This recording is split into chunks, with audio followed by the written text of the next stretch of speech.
যে দেখুন, constructive criticism এই সরকারের অন্যতম একটা উপাদান। এই সরকার বড় মুখ করে বলেছিল যে সবার কনস্ট্রাকটিভ ক্রিটিসিজম আমরা গ্রহণ করব। আমি আবারও বলছি, রাষ্ট্রবাদীদের এই সরকার কিন্তু সামনের কয়েকটা দিন বড়সড় বিপদে পড়তে পারে, কারণ ঝড় ঝঞ্ঝা, প্রলয়ের মতন ঘটনা, আবহাওয়ার আপ অ্যান্ড ডাউন, এই সমস্ত কিছু প্রস্তুত হোক সরকার। এবং 4 নম্বর প্লেট, যেটা নিয়ে আমি পার্থপ্রতিম বিশ্বাস অধ্যাপক তার কাছে যাব, প্রস্তুত হোক সরকার। আজকে একদিন প্রথম দিনেই ট্রেলার দেখিয়ে দিয়েছে যে কি কি হতে পারে, এবং মুখ্যমন্ত্রী নিজেও প্রেস কনফারেন্স করেছেন, কিন্তু সবসময় মুখ্যমন্ত্রীর প্রেস কনফারেন্স বা এমপি এমএলএরা ঝাঁপিয়ে পড়ে রাস্তা পরিষ্কার করা বা পাইপ দিয়ে ড্রেন পরিষ্কার করার কাজ হয়তো করতে পারবে না। আমাদের প্রতিদিন এই কাজগুলো করে যেতে হবে। আমরা উত্তরবঙ্গে দুধিয়া ব্রিজ দেখলাম ভেঙে পড়লো, আমরা দক্ষিণবঙ্গে বরানগরের মতন জায়গায় দেখলাম সজল ঘোষ সারাদিন কাজ করলো। কিন্তু পার্থপ্রতিম দা, আপনার একটা বিরোধী আইডিওলজি আছে, কিন্তু এই সরকার যাতে কনস্ট্রাকটিভলি কাজ করতে পারে, আপনি 3টে পয়েন্ট কি বলবেন যে অবিলম্বে এটা নিয়ে ভাবুক কলকাতা কর্পোরেশন বা পুর দপ্তর বা ডিজাস্টার ম্যানেজমেন্ট গ্রুপগুলো? ঠিকই ময়ূক, তবে 3টে পয়েন্ট 3টে অঞ্চলের জন্য একটু আলাদাভাবে ভাবা উচিত সরকারের।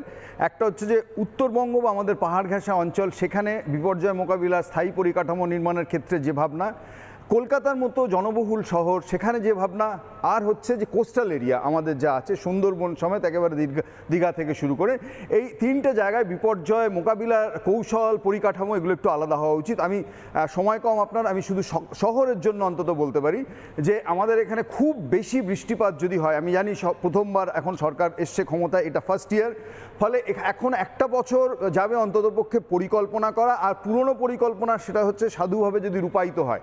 ফলে এক হচ্ছে যে আমাদের কলকাতা শহরের সবচেয়ে বড় সমস্যা যে আমাদের নিকাশির ক্ষেত্রে, নিকাশির ক্যাপাসিটি যেটাকে বলা হয়, সেটা তো রাতারাতি চেঞ্জ করতে পারবেন না, কিন্তু আগামী দিনে নিকাশির যে আমাদের নালা, তার যে ডায়ামিটার, তার যে লেন্থ যা আছে, যে পরিমাণ আছে, সেটা অপ্রতুল কলকাতা শহরকে সার্ভ করার জন্য সেই পরিকল্পনা করতে হবে। 2, এবারের বর্ষার ক্ষেত্রে ইম্পর্টেন্ট হচ্ছে যে যেখানে জল ফ্রিকুয়েন্টলি জমে, এই জায়গাগুলো আমরা প্রত্যেকে জানি, ঠনঠনিয়া কালীবাড়ি থেকে বেহালা বা আমাদের হচ্ছে যাদবপুরের মতো জায়গা, বহু জায়গা আছে, বা আমাদের রাজারহাট নিউ টাউনের কিছু জায়গা আছে, ফলে সেখানে অ্যাডিকুয়েট পাম্পিংয়ের ব্যবস্থা অন্ততপক্ষে থাকে।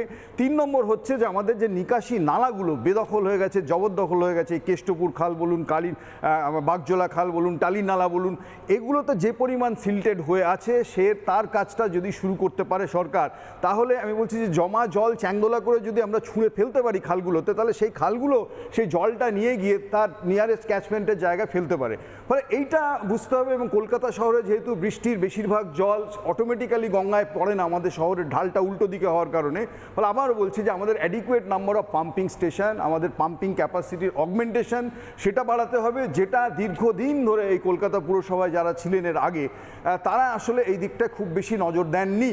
ফলে তারা কতগুলো কসমেটিক পরিবর্তনের চেষ্টা করেছেন, কিন্তু তা দিয়ে অন্তত কলকাতার নিকাশি সামলানো যাবে না, which is a major challenge for the সরকার। ফলে এই সরকার আমার ধারণা এই বছরটা অন্তত পরিকল্পনা করুন এবং করে তার রূপায়ণের পথটা হাঁটা শুরু করুন, যাতে লোকে অন্ততপক্ষে বুঝতে পারে যে কোন ডিরেকশনে করছি আমরা। একদম। এবং খুব গুরুত্বপূর্ণ, আমার নানা ধরনের কন্টেন্ট দেখার জন্য লাইক করুন, শেয়ার করুন আমাদের ফেসবুক পেজ, সাবস্ক্রাইব করুন আমাদের ইউটিউব চ্যানেল। পাশাপাশি অন্যান্য ব্রেকিং নিউজের জন্য অবশ্যই চোখ রাখুন রিপাবলিক বাংলায়।